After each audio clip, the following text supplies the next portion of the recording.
Давайте обсудим, какие виды кашля могут быть у ребенка.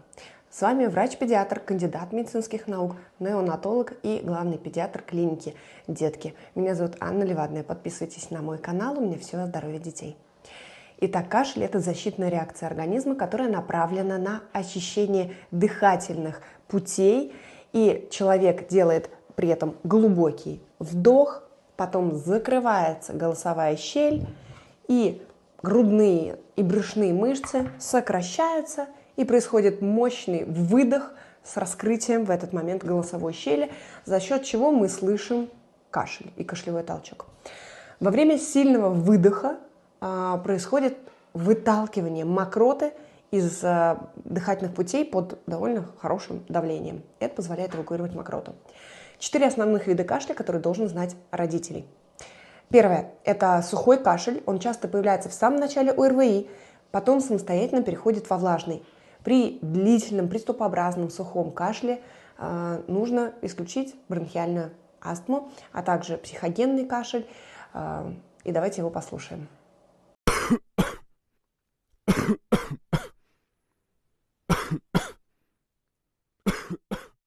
Второй вид кашля – это влажный кашель.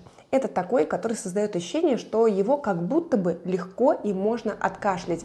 И кажется, что внутри много мокроты. Самый распространенный вид кашля при ОРВИ.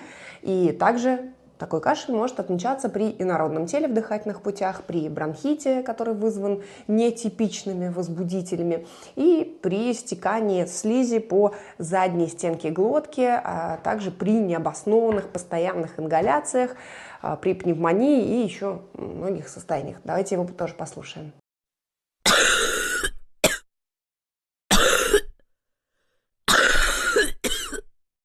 Третье. Лающий кашель. Он бывает при ложном крупе, усиливается ночью, сопровождается измененным голосом и нарушением дыхания.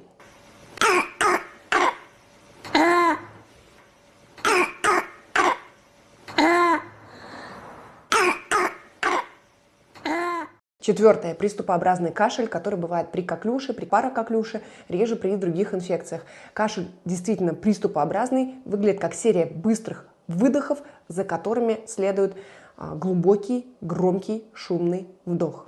Давайте его послушаем.